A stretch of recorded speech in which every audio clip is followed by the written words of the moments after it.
Hi, everyone, again. Thank you for waiting. I think we have enough people now, so I'm going to go ahead and get started. So my name is Aubrey. I am on the partnerships team here at CommonLit, and I'm very excited to show you more of CommonLit Digital today. We're going to explore a lot. This webinar is going to be about an hour long. I'm going to stop throughout for questions, and I'll be the only one answering your questions today, so I'll try to get to as many of them as I can. But before we get started, I'm actually going to share some email addresses with you so that you can reach out to us anytime afterwards. If you have any questions later on, then we can answer anything that you have at a later time. So for any general questions about CommonLit, you can send them to info@commonlit.org. If you have any technical questions, any issues with your account and you want to, or your classes, you want to get help with that, you can send those to help@commonlit.org. If you want to provide any feedback on lessons or even just usability of our site, we love to get feedback@commonlit.org. And then if you would like to get in touch with our partnerships team to see what district solutions we have for your school or district, you can reach us at partnerships@commonlit.org. So I think those are all probably the most helpful email addresses for you to know. I'll be sure to let you know about any other forms of communication so that you can reach us when you need. But with that, I'm going to go ahead and get started. So to give you a little bit of background in case you're brand new to CommonLit, CommonLit was founded in 2013 by our founder and CEO, Michelle Brown, who was previously a teacher in the Mississippi Delta. And because of her experiences teaching in a very under-resourced classroom, she was inspired and motivated to create a free tool for teachers everywhere to be able to access reading passages that are high quality with standards aligned questions that they can assign to their students.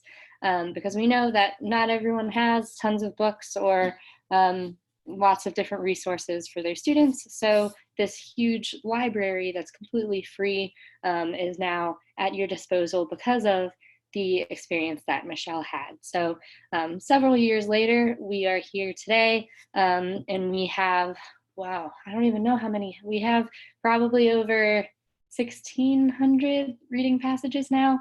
I've lost count, but we'll take a look at those in a little bit. Personally, I've been at CommonLit for 2 years now, and I'm very excited and looking forward to showing you more. Most of our staff is former teachers, and while I'm not a former teacher, I come from a family of teachers, so I really appreciate what you do, and I hope that the tool that we have for you is very helpful in your classroom. So what I'm going to show you today is how to navigate CommonLit, how to set up an account, set up your class, add students to your class, look through our library and find a lesson you want to assign to your class. Then we're going to take a look at CommonLit from the student's perspective, and then we're going to show you how to grade that lesson, and then look at all the data on the teacher account for your students and your classes. So a lot that we're going to go over. Hopefully we'll get to all of that, and hopefully I can answer as many questions as possible. We do have recordings of our webinars on our YouTube page, so I'm going to try to get this recording up as well. We're going to mention a couple of newer things that hopefully are exciting and good for you to know from this webinar. And I'm going to share my screen and dive right into it in just a moment. If you ever can't see what I'm sharing or can't hear what I'm saying, please reach out in the chat. And if you have any questions, send those over in the Q&A box. And I'll try to let you know of any other logistics as I think them. Okay, so 1 second, let me share my screen with you.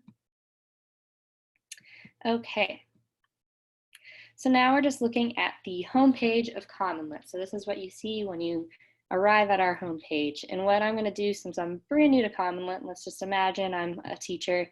I'm going to come here to this create free account. So I am an educator. You just answer a few more basic pieces of information about yourself. And then once you've filled this out, you'll have your account all set up and ready to go. I've already filled out this information, so I'm just going to go ahead and type in my username and password, and there you go. Now what I have to do, the very next step, because I'm brand new, I don't have any classes set up. This is a totally blank page. So that's the next step, is creating classes. Now there are a couple of different ways to do that. I'm going to come over here to this create a new class button, and that's where you'll see the two different ways. So the first way is what I call the old-fashioned way, and that's just creating a new class manually. When I say old-fashioned, it's because we have a newer way to do things, relatively new. It's been around for a little bit now, but we have an integration with Google Classroom. So if you use Google Classroom, then that'll make signing up and creating all your classes a whole lot easier. I'll just explain a couple things about that integration, as well as an integration that we have with Clever, but I will actually go ahead and show you how you can set up a class manually during this webinar. So if you have Google Classroom, that means that you can sign all of your students up, you can use single sign-on, and you can post assignments to your Google Classroom. So that's what our integration allows. And then for Clever, it's very similar. You can sign all of your students up in one fell swoop, use single sign-on, and then your classes update whenever a student is added or removed from your class. But for Clever, you'll need to be set up with Clever for CommonLit. If your district is already set up with that, all you need to do is log into CommonLit from your Clever dashboard, or you can hit the login from Clever button on our login page, and that's going to connect your account to Clever and add all of your Clever classes. Now, if your school or district isn't already set up with Clever for Classroom, it is a very simple process. You just have to reach out to our partnerships team. And so if you want to have this nice integration, if you use Clever, then if you're not an admin yourself, maybe have your school administrators or district administrators reach out to us. You can actually share a blog post with them if you want to try to explain why you would like this. And I can go ahead and share that with you in the chat. Let me find the chat real fast. Okay, so this is the blog post that you can share if you're interested in getting Clever for CommonLit set up. But like I said, I'm going to go ahead and show you how you can set up a class manually. So I'm going to come over here to the create a new class manually. And this is where you just enter the name of your class, as well as the different qualifiers, the qualities about your class. So today, let's just say that I'm going to be a 9th grade English language arts teacher. So let's just go with, this is going to be the first block. And let's make it 9th grade English. So let's do 9th ELA. Awesome. And that's all you need to do to actually create the class. But now, as you can see, we have 0 students. So let's get those students added. The way that you do that, you can see every time you create a class, it generates this unique class code. And that class code is going to be very important for your students if they're joining manually. So if you come over here to add students, so if your students are brand new to CommonLit, none of their other teachers use CommonLit, then you just direct them to go to commonlit.org/code. They're going to use this code and then just enter the code and enter like a password that's easy for them to remember so that they can get set up. For those students who are already on CommonLit, it's even simpler. They just go to their My Account and Classes tab on CommonLit and enter that code, and then they can join. So very simple, very straightforward, but that's how your students are going to join. Something that might be good for you to know is that students do not have to use their emails to sign up for an account. So in case you're nervous about that for security reasons, you don't have to be. Students do not have to use their emails to sign up. So just wanted to put that out there in case you were concerned. And yeah, I think I'm gonna pause right here actually to see if there are any questions about class setup or anything else that I just went over. I know that that was a lot. If you don't have any questions, no problem. But I will be moving on next to go over how to navigate our library and find a lesson that works best for your students in your class. So I'm going to take just a second to see if we have any questions. Feel free to type them away, and then I'll jump into the library. All right, I see a question about annotations. So I'm going to get to annotations in just a bit.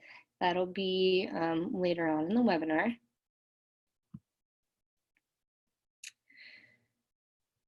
I see a question about overseas schools signing up. So if you are having trouble setting up an account, you can reach out to us at help@commonlit.org, and we can make sure that you're able to set up an account on CommonLit. As for Google Classroom and Clever, if you use those in your school, then I believe you should be able to take advantage of those integrations. Again, if you're having issues, definitely feel free to reach out to us at help@commonlit.org, and we have a great support team who can make sure that you can get set up.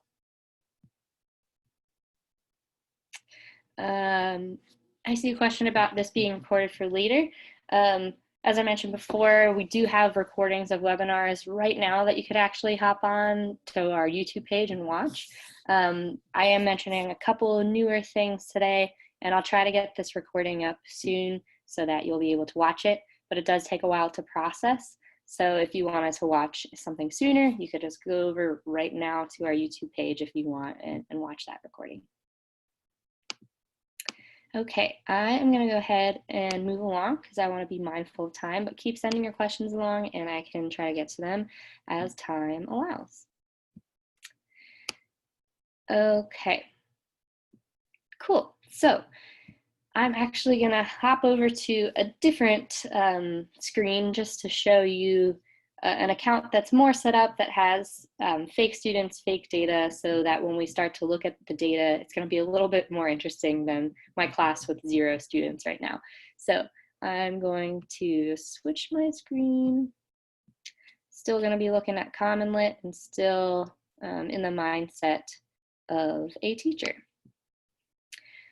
Okay, so we're back on the home page, but right now, so let's say that I set up my class, added all my students. Now I want to try to find a lesson for my students. So I'm going to go ahead and start to browse the library. But there are a few different ways that you can browse our library. So I'm going to explain those different ways to you right now. So the main way, the first way, is just by looking at our main library page, which is what we're looking at right now. So it's kind of similar to any shopping website that you go to. You know, you have your search and your filter on the left-hand side, lots of different drill down filters that you can narrow things down with. So we have tons of different themes that our texts are categorized by. We also have genres, even more genres. And then you can sort by things like popularity, lexile level. We also have different standards that you can categorize by. And we have English and Spanish. So if you're brand new to CommonLit and aren't already aware, we do have Spanish lessons as well. That was new, I think, in the past year or so. And we're still growing this library, but we do have over 400 now Spanish lessons. And if you're ever interested and want to see if there's a Spanish version of an English text, we do have a lot of the same text in English and Spanish. But if you'd like to see something in Spanish that isn't already translated over, please let us know. Okay, so I'm just going to go back to the English lessons. So another thing I'll point out here is whenever you're looking at a lesson and you're looking at this little thumbnail image of a lesson, you'll see that there's a quick glance of information here. So when I'm not hovering over a thumbnail, you can see the title of the text, the author, the lexile level, the genre, and the grade level. Now when I hover over it, you can see just a quick statement that gives you an idea of what this text is about. And in the bottom right-hand corner, you can see the ability to add a text to your favorites list. So maybe you want to assign something later, you can click this add favorite button, and then you can always remove it later. But if you come up here, you can find your favorites list and access anything that you favorited before. So that's our main library page. The next way that you can look through our library is by coming up here to this tab. So these are all the different ways you can look through our library. But the first way up here is the featured content tab. So this is going to show things that are more topical, maybe seasonal, for instance. So we recently put together all of these texts because of the various holidays that were happening. And then we have collections for like the Nobel Peace Prize recipients were announced in the past couple months. So we have some text for that. But then, so these top groupings generally will change depending on the time of year, time of month maybe. But as you scroll down, we have some collections that will always remain here. So we have different collections for middle school, elementary school, just some of our favorites. And then one that I like to point out is at the bottom here, we have passages without short answer questions. So most of our lessons do have both multiple choice and short answer questions. But if for whatever reason you would like a lesson that does not have short answer questions and just has multiple choice, you can come to our featured content tab, scroll down to passages without short answer questions, and that's where you'll find those. So I just like to point that out in case that's of interest to you. The next way you can look through our library is by themes. And this could be great if you are an English teacher and you are trying to teach according to an essential question or theme. So maybe if you're teaching a book in your class, maybe you're teaching the book Night, then you would want to teach on the theme of morality. So if you come here and you see the different essential questions for the theme of morality, you can choose which essential question you would like. And then you can drill down by grade level and find the options for each grade level that fall under that essential question and theme. So great for English teachers. That might be something you want to check out if you teach ELA. The next way you can look through our library is by taking a look at our text sets. This could be great if you are a history teacher, or even if you're just trying to provide some good background information when you're about to start a book unit.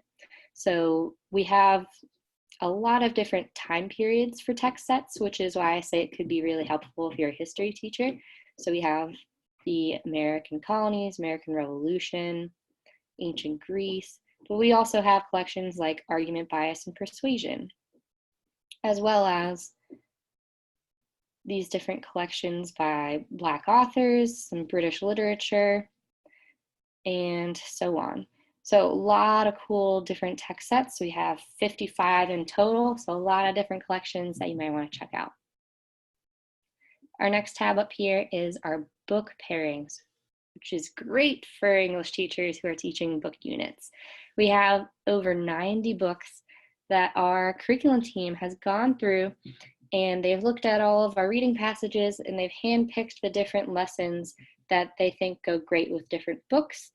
And they've gone a step further and said, this lesson goes great at this point in the book. So if I take a look at Animal Farm, I can see all of the lessons that our curriculum team has handpicked to pair with this book. I can see a quick little summary here, and then I see an explanation of when and how you can pair this passage with the book. So really setting you up for a great lesson for your book unit and going a couple steps beyond and trying to help you know exactly when to introduce this lesson. The last tab up here is our units tab. Honestly, this is great for new teachers because it really helps you set up your units for the year. If you want to check this out before the year starts, that's great. But there's just so much information here. We currently have it for grades 5 through 12. And let me just take a look at one of our units to show you how much information is here. So we have an essential question, We have all the different skills that you're going to cover, some downloadables. We have a final assessment and an alternative assessment, as well as all of the different assignments. So if you scroll down, you can see all the different ones. And not only just the assignments, but how the text relates to theme, how you can answer the essential question with this text, and then it tells you how you can actually facilitate this assignment. So we even have some pairings here for you, lots of great information for you and your unit. So if you're a new teacher, definitely check it out. Any teachers at all, lots of information here. But that is the last but not least way of searching through our library. So I'm just going to go ahead and go back to our main library page. Again, I'm in the mindset of a 9th grade English language arts teacher. And let's say that I have some struggling readers in my class. So I'm going to keep that in mind as I'm searching for a text that I think would be best for my students. So maybe I want, let's just first and foremost start by narrowing down the library of over 1,500 English texts to 9th and 10th grade. So just start with the basics. So that cuts it down a lot. But like I said, I have some struggling readers in my class, so maybe I'm gonna put the lower Lexile level texts first so that those show up at the beginning. Maybe I'm working on some social change themes right now, so let's go ahead. Yep, we got a theme for social change and revolution. And maybe I really want to focus on speeches because there are lots of great speeches as it pertains to social movements. So let me take a look at the genres. Yep, sure enough, we've got speeches down here at the bottom. Okay, so now all of a sudden we're down from over 1,500 English texts down to 12. So that's much more manageable. I can look through, preview these texts, and see what works best. So let's see what we have here. We have a lot of great high quality reading passages, some of which I really like. If you go through, you can preview them, look at all the different questions, and I'll show you that in just a second. And you can add them to your favorites. But right now, let's say that I think that this one is the perfect one for my students, but I want to check out the questions first. So here's the text page. And this is not only where you can check out questions, but also there's even more for you to utilize. There are more resources for you as you're thinking about assigning this lesson. So first and foremost, I want to point out that a lot of our lessons on our site allow you to download the lesson as a PDF.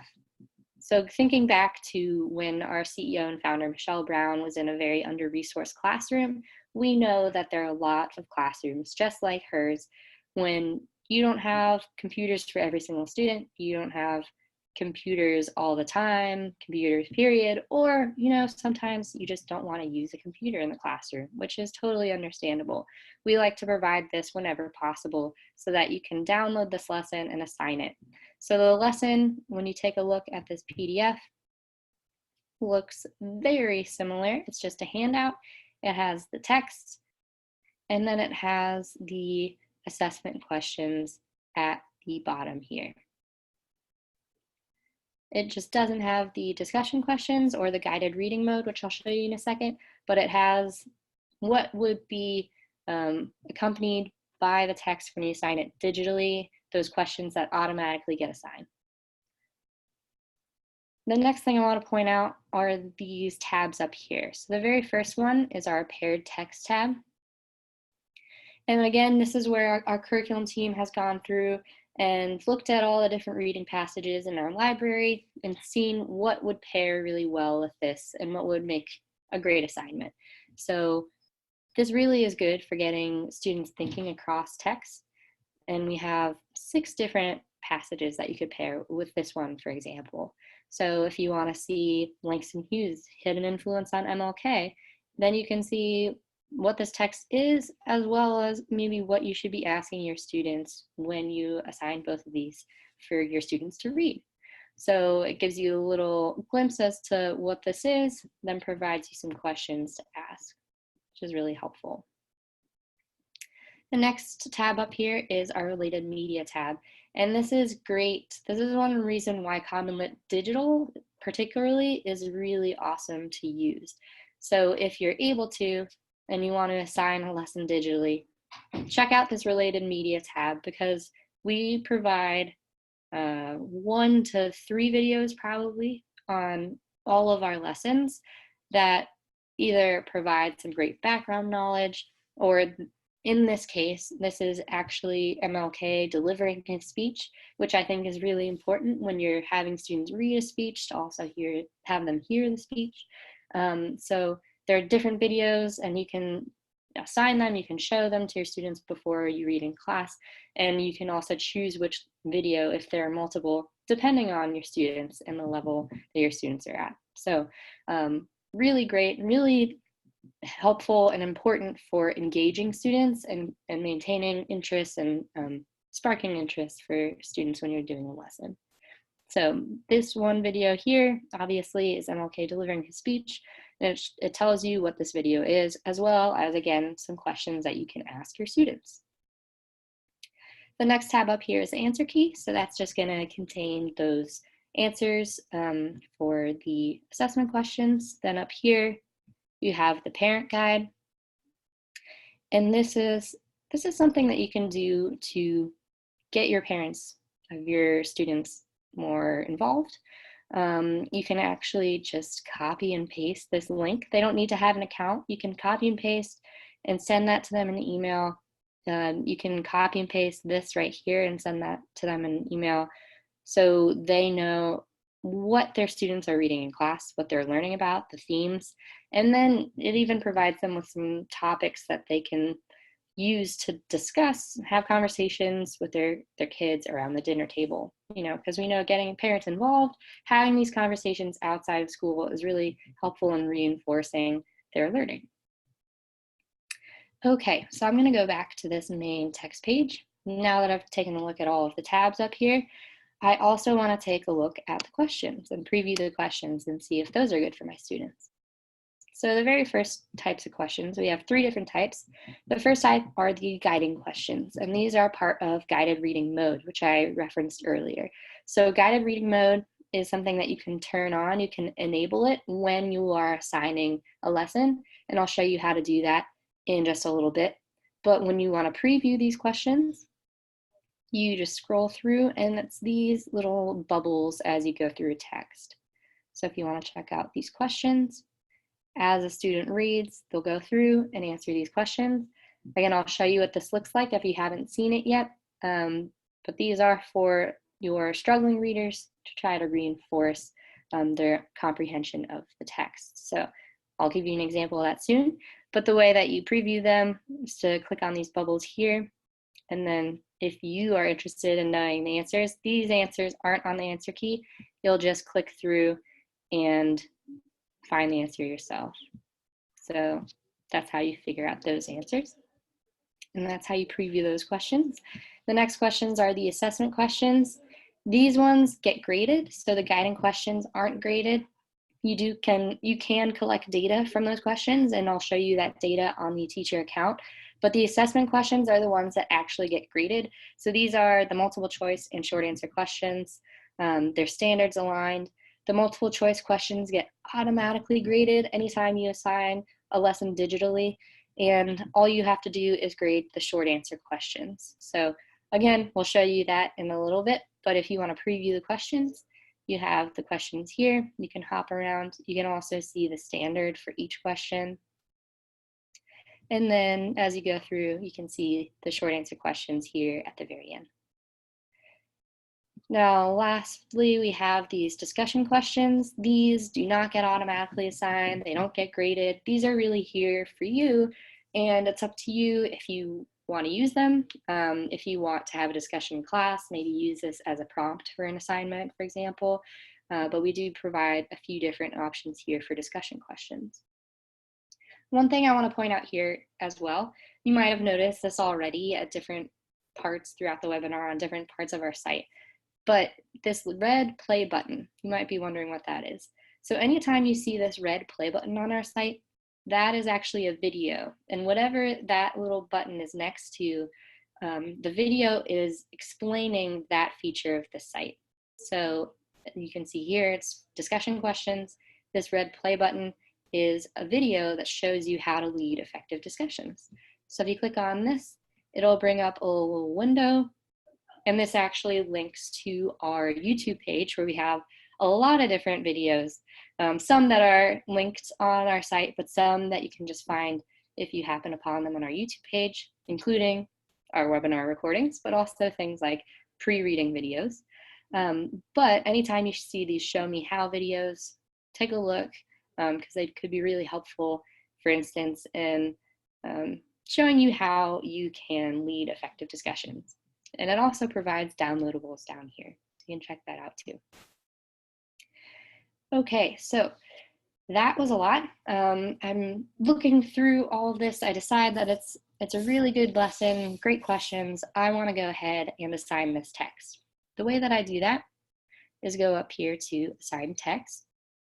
And this is where CommonLit Digital is great for differentiation. So another great aspect of using CommonLit digitally, as opposed to the lessons on paper, you can actually choose which students receive which lessons. You can use something we call the jigsaw method, where maybe some students who are at a different level receive one lesson, while other students in your class receive another lesson, though they're on the same theme, so that your students can still have discussions on the same theme. We have a blog post about that if you're interested in learning more. But right now, you can choose if you want to assign this text to one class, multiple classes, or one or more individual students. I'm going to go ahead and select one class. And then this is also where, again, you can differentiate and decide which students receive guided reading mode if you want to enable that. So as I was saying before, guided reading mode is to help your more struggling readers, and I'll show you what it looks like from a student's perspective and why it's helpful. But I'm going to go ahead, because I do have some struggling readers in my class, I'm going to turn that on, and you can decide if you want to do it for the whole class or some students. I'm just going to choose those students who I think could benefit the most from it, and then select a due date. So those are the different things you have to fill out, and then you can go ahead and assign your lesson. Last thing I want to point out before I stop again for questions real quickly is this share assignment window that pops up. This is an important thing to know for anyone who uses Google Classroom. So anytime you share an assignment, you can post that assignment to your Google Classroom. And as soon as you assign a lesson on CommonLit, this window will pop up so that you can go directly and post your assignment to your Google Classroom. So right now, I'm not in a Google Classroom account. I don't have that integration set up on this account, but if I did have it set up, these would be in full color, and I could go ahead and post directly to my classroom. Now, if you exit out of this window and want to be able to post that assignment, you can always go back on the assignments page and bring this window back up and post it at a later time. So just wanted to point that out before we pause. But if you have any questions regarding anything that I just went over, go ahead and send that in the Q&A box, and I'll try to answer a few before moving on to show you what this looks like from a student's perspective. Let me take a quick look here.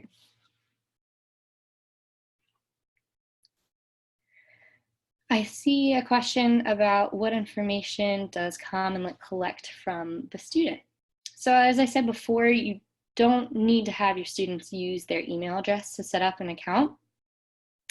But if you'd like to see, I could try to show you what it looks like when a student goes to set up an account.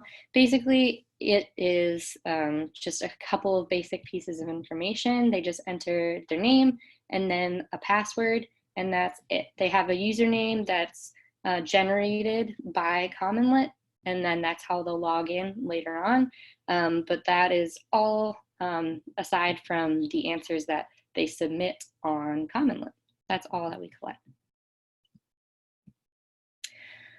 I see another question about how often is new content covered? If you are wondering how frequently we add new content to our site, it really depends on the time of year and what we're working on. But we do try to periodically upload new texts. For instance, for our Spanish collection, we're really trying to grow that right now. So we've been adding a lot of text in the last few months. But if you ever do have a request, if you are wanting something and in particular added to our site, again, we love getting feedback from teachers. So feel free to send us a request, a recommendation, a suggestion to feedback@commonlit.org, and we will definitely take that into consideration. I see another question about elementary content being added. So at this point in time, we're not planning on doing that in the immediate future. So we do offer lessons for grades 3 through 12, but we don't have plans in the immediate future to add anything for the grades lower than that. We'll definitely let you know if that should change at any point in time, but right now that's not in our immediate plan. I see a question about co-teacher functionality. So we don't currently offer co-teacher right now. If you do want to have a teacher also have access to your account, you can share your login information with them. But this is something that we've gotten a lot of feedback on. We definitely have heard you, we are aware, and it is something that we are hoping to add in the near future. So keep your eyes open for that. You can sign up for our newsletter, and we like to announce different new features through our newsletter. At this point in time, though, we don't have that on our site. Okay, I might answer one more question and then I have to move on in the interest of time. I see a question about, will CommonLit continue to be a free service? 100% yes. We will always, everything that you see today on this webinar, we will always be free, and that will never change. We have a blog post on that. Our CEO and founder, Michelle Brown, truly believes in our mission of providing all of this for free for teachers and students. And so that will never change. You never have to pay anything for what you see here today. Okay, so I am going to go ahead and move on to show you what CommonLit looks like from a student's perspective, what they see when they're going to complete a lesson. So I'm going to share my screen. So we're now looking at CommonLit on a student's account. Thank you, by the way, for asking all of those questions. Continue to send them over and I'll try to answer more of them as we go along. And at the very end, I'll try to answer any from previous sections that I didn't get to. Okay, so I'm going to refresh my page here because anytime that a student receives an assignment, they get this little red notification bubble up here so that they know that they have something to do. So I see here that I have a couple assignments, but I'm going to go ahead and go to that one assignment that I just created for my class. So if you go to click on your assignment and start working on it, this is what happens. This is what you see. So you immediately have this student intro pop up. So this paragraph that just explains what this text is and a little bit of background about either the author, or in this case, it's the speaker and author. But it gives you a little bit of background so that you know what you're diving into. And then at the very end here, you have a bolded task that is kind of just an annotation task to get kids thinking about what they should be taking notes on as they're reading. And now we have the annotation tool, so they can actually take notes within CommonLit Digital. Okay, so as I begin to read, I can see that student intro and annotation task still up here. It's always going to be up here for me in case I forgot. And now I'm going to start reading through.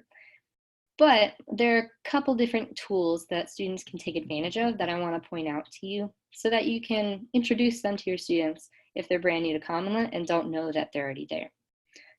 By the way, if you want to introduce CommonLit more generally to your students, we do have some videos that you can show them. Again, check out our YouTube page. We have a lot of different helpful videos, and we do have one that's for students who are brand new to CommonLit to give them an overview of our website and how they can use it. So at the very basic level, we have the ability to change font size. That can be really helpful for some students. We also have a read aloud feature because we know that can be incredibly helpful for students. So if you want to turn on the read aloud tool, you just go over here, click on read aloud, and then you see these speaker icons pop up. It's in front of each section of text. So if you go ahead and click on each section, it'll start reading from that point forward. And I muted it so it doesn't echo or make any weird noises on the webinar, but it'll start reading out loud and go through the highlighted text. You can pause, you can stop it completely, you can remove it.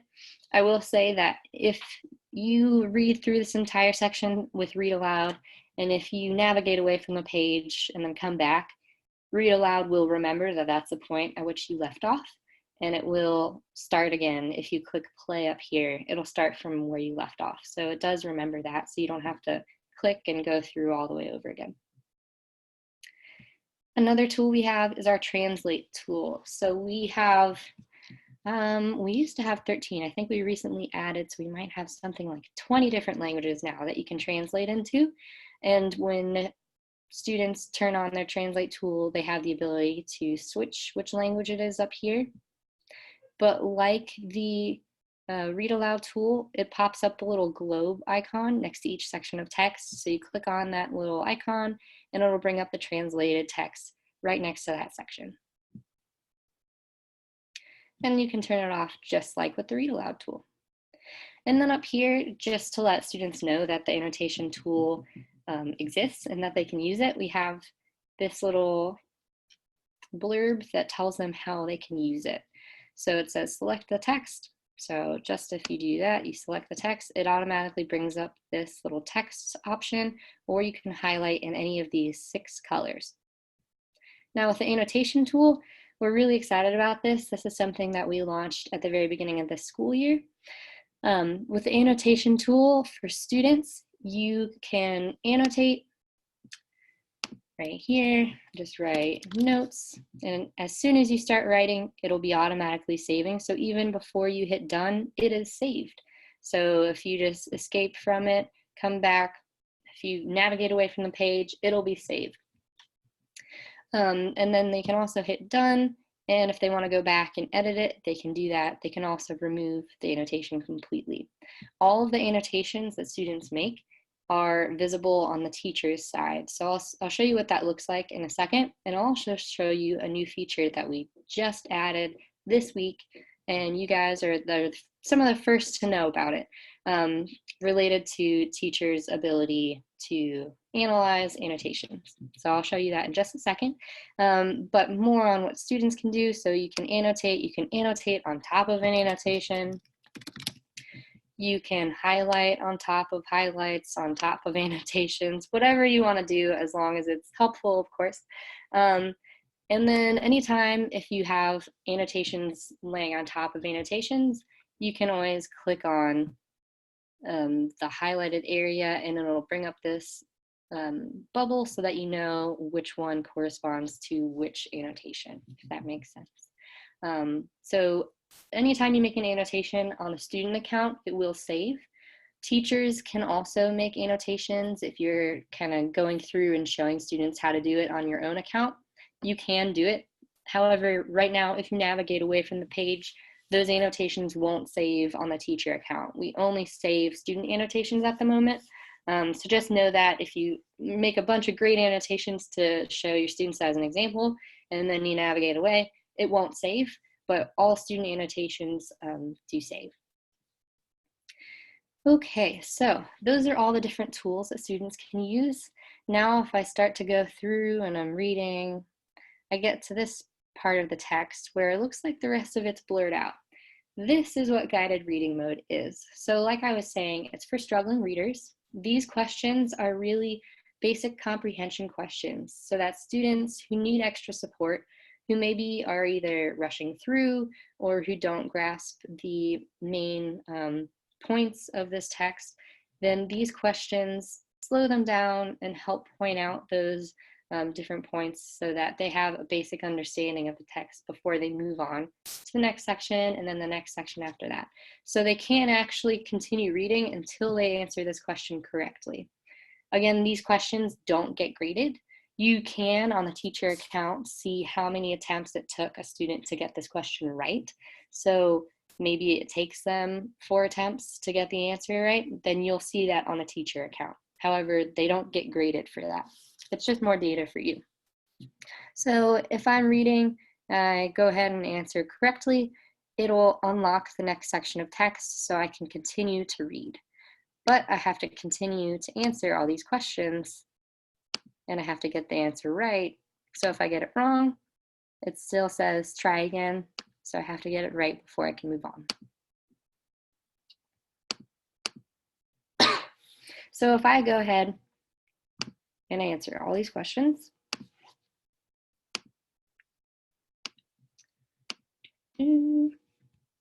okay, now I'm at the last question. So notice that you can't even move on to the assessment questions. You can't go on to the graded portion of this lesson until you get all these guided reading questions right. So I'm gonna go ahead, answer my last guided reading question, and now I can actually click on this, and now it prompts me to go ahead and start the assessment. It also tells me why I didn't get full stars sometimes, because it took me a certain number of attempts to get a question right. But I'm gonna go ahead and begin my assessment. So now, these are the questions that are standards aligned, they're more rigorous. These ones do get graded. These ones you also can skip around. If you don't know a question, you can move on and come back to it.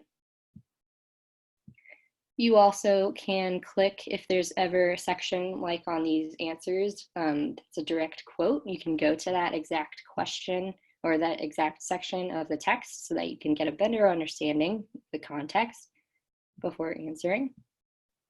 Maybe I don't know the answer to that one. I'm going to go ahead and skip, answer these. Great. And then I get to my short answer questions. And I'll just type out something for the sake of having something here. A really high quality answer there. But I can't go on, well I can, but it does remind me that I have a question left to answer. Really trying to set up our students for success. So we go ahead, go back, make sure we answer it.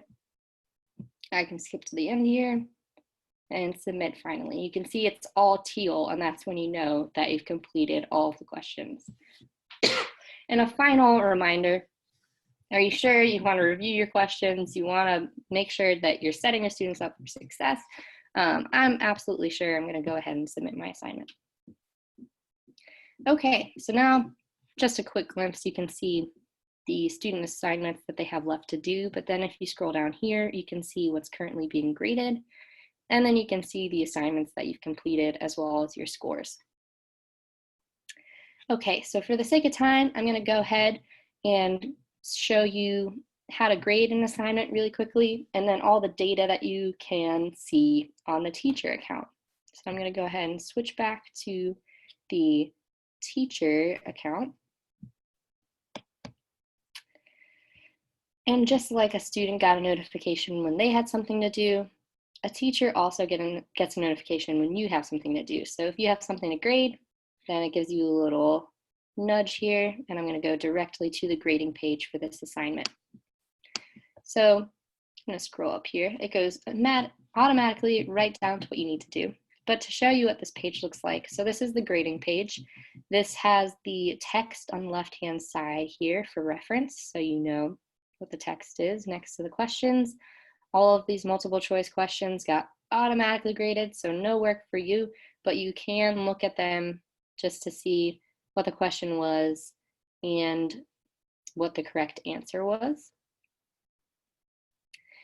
And then you can come down here. You can also see when there are more student responses. So right now, Sean was the only one who has submitted.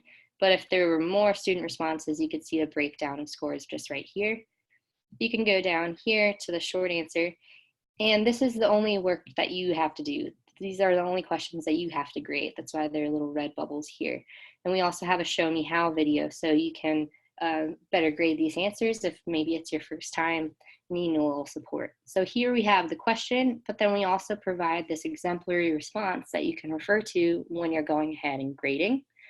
You do grade on a 0 to 4 scale, and you can provide optional feedback that we suggest you provide to your students. So you can see it's kind of like a stack of papers. So every time a student submits a lesson and response here, you get the student answers, and then you go through each one and grade them. Right now, Sean is the only one who submitted a response for this, so I'm gonna go ahead and assign him a score. Wasn't a very good answer. Maybe I say, please be more thorough in your response next time.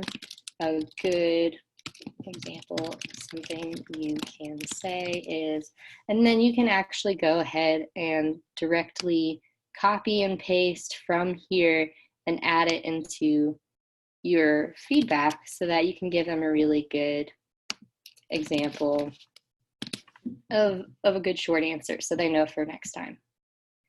And now it brings me back up, shows me what else I have to do, shows you the question, the next exemplary response, and this is where you give more feedback here. Okay, so I've graded both of his questions, and now I'm getting a little nudge to go check out the assignment report. So that's all you had to do for grading one assignment. So I have to wait until the next one comes in, or you can, of course, do all of them at the same time. But now I can check out my assignment report to see all of the data. And once you get more in, you'll have more data to look at. So I'm gonna go ahead and switch over to a different assignment that actually has more information for you to look at.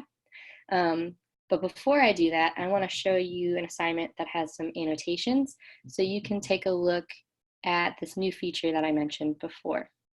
So if I go to this assignment here, and if you come over on this assignment report, you can go over here to student annotations. This is where you can see annotations for your students on their assignments. Right now, I'm just looking at Sean's, but you can always drill down to different students. So Sean provided really good annotations on this assignment. He was highlighting, annotating. And something that's new, brand new this week, you're hearing it from me for the first time here, is teachers can provide comments on annotations. So you can see here, Mr. Feeney wrote a note. You can go back and edit your reply or delete your reply as well. But to show you down here on a different annotation, this is where you would provide your feedback. Maybe say something like, that's great insight. Something that's encouraging, something that lets them know that they should continue to take notes on things like this. Or you can also provide feedback that says, okay, well, that's a great point, but maybe you should explain more about what kind of emotions this would elicit, something like that. So we heard that that's something that teachers would like to be able to do, and we're really excited to be able to provide that for you. So check it out. Like I said, this is a brand new feature for us. So if you use it and you notice anything, you want to provide feedback on it, please, please, please let us know at feedback@commonlit.org, because we are really happy to go in and try to improve things as much as we possibly can. So again, brand new, hope you like it, hope you're excited, because we are very excited about it. So I'm going to go ahead and go back to another assignment that actually has more data. So this is your assignments page. This is where you can see everything that's in progress as well as completed for your different classes. I'm going to scroll down to the Raven assignment here, because you can see this one has guided reading mode, and I want to show you what that looks like. So you can see not only the class average, a breakdown of scores, but if you scroll down, you can see how many attempts it took your students to get a question right on each guiding question, like I was talking about before. And when you hover over here, you can see each question and what the correct answer is. If you scroll down, you can see the assessment ones. So these are the assessment questions that get automatically assigned and then graded. They're the more standard, aligned, rigorous questions. You can see each standard actually up here, as well as the question and the correct answer. You can see the student names and all of their answers, as well as their overall grade here. And if you wanted to project this to your students, just to show them how the class did on something, you can hide their names so that it's blurred out when you're showing it. This is also where you would be able to unsubmit an assignment. So you can see here, Tavanga submitted this late. You can see it submitted on time. This is also where you can unsubmit an assignment for each student to give them another opportunity to complete it.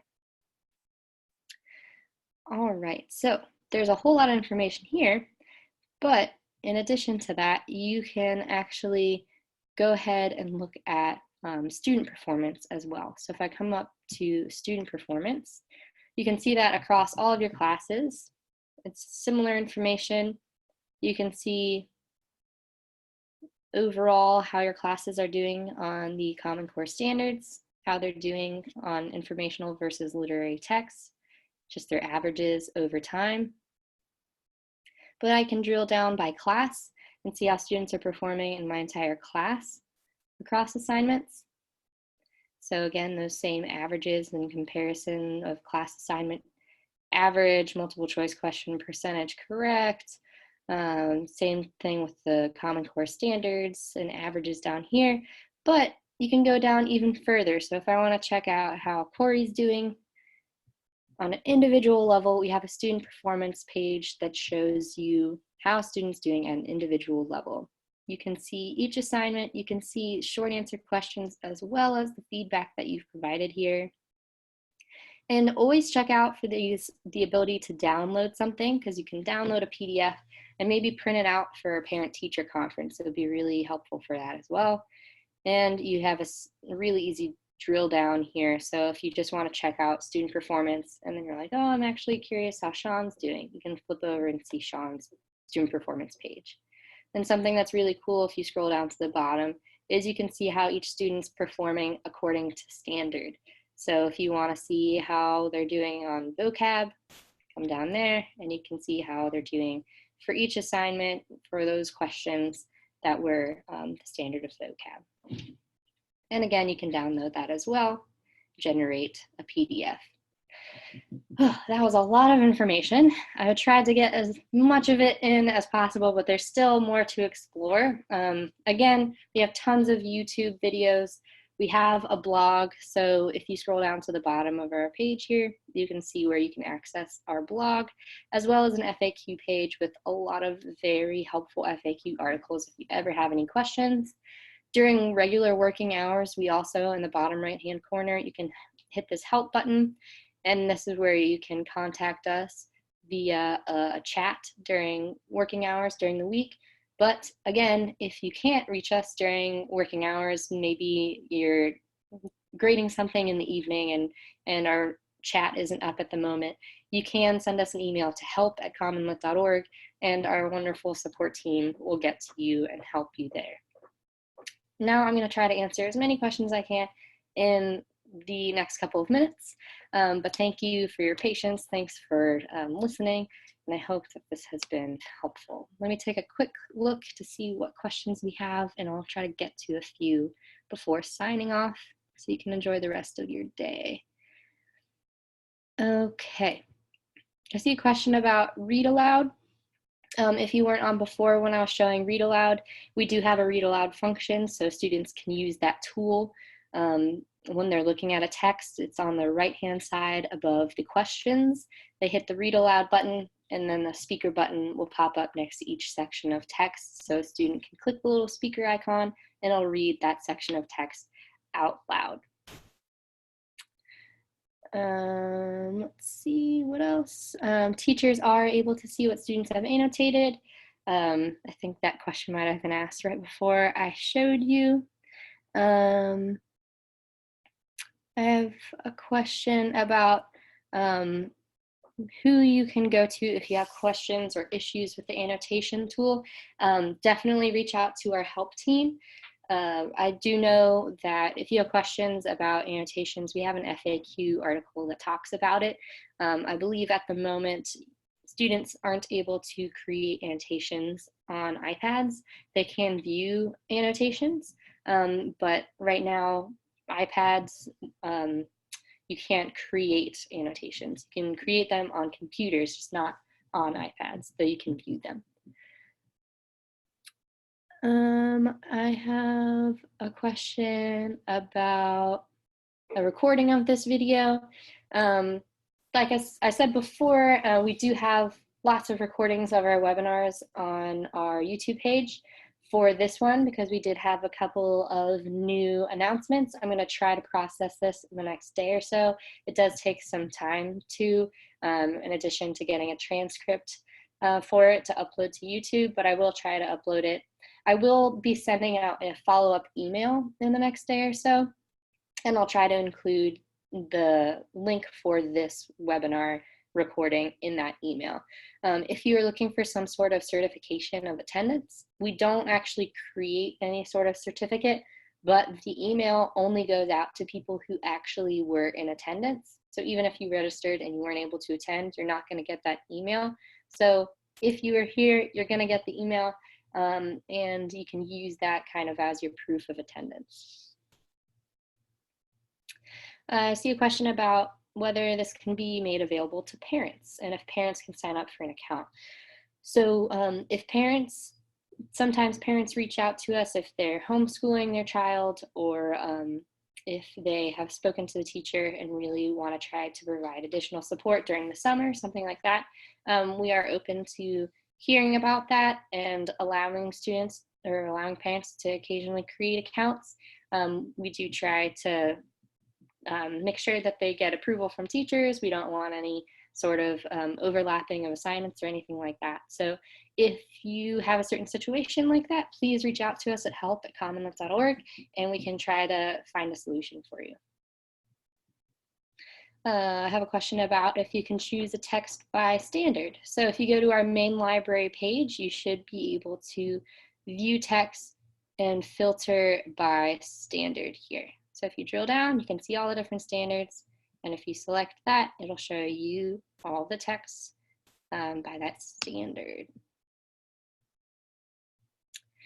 I see a question about, can you only assign multiple choice questions?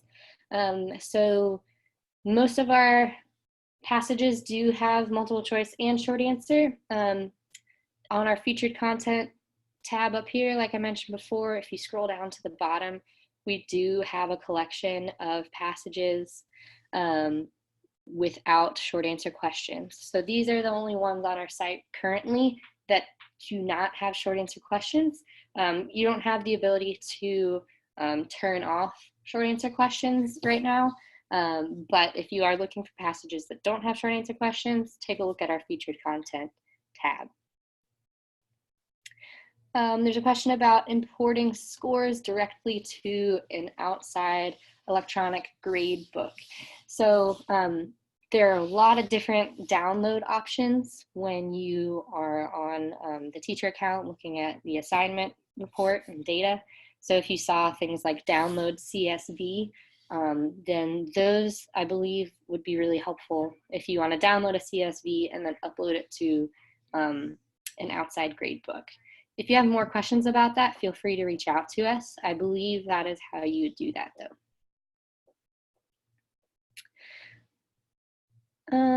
Students are able to see their scores and grades. That was another question. You do release those scores to your students, and then they see the feedback that you provided. They can now see the comments on their annotations that you can provide, and they do see their scores and their grades. Answer keys are not available to students. We do try to keep our site as secure as possible, and anytime that you see or hear of anything, please feel free to reach out to us if you have any sort of concerns. But answer keys are definitely not allowed to students. They cannot see them on their accounts, only on teacher accounts. All right, I'm going to see if I can answer one more question, and then I'll let you go because I know we're a bit over time now. I see a question about if there is a campus dashboard for the purposes of an administrator viewing multiple classes, maybe an entire school, or maybe at the district level. So that is something that you can reach out to our partnerships team about. That is part of our district success solutions. So we do have the ability for that. That is something that's a paid product. It's at a very low cost. But everything else that I showed you here today is completely free and always will be. Teachers do not have to pay a dime. But if schools and districts would like to have that ability to see all of the data, we also have a paid product for interim assessments. If that's something that's of interest to you, definitely have your admins reach out to partnerships@commonlit.org, and we can discuss solutions for your school or district. Okay, that is all that I can get to today. Thank you so much for all of your questions. If I didn't get to them, you can reach out to me at info@commonlit.org. And if I can't get an answer for you, I will find someone who can.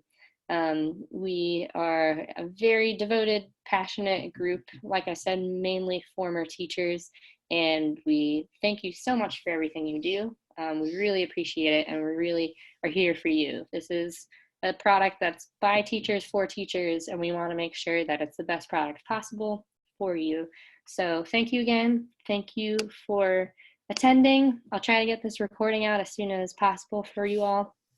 Until then, enjoy the rest of your day. Keep an eye out for an email from me, and I'll see you soon. Thanks again, everybody. Bye.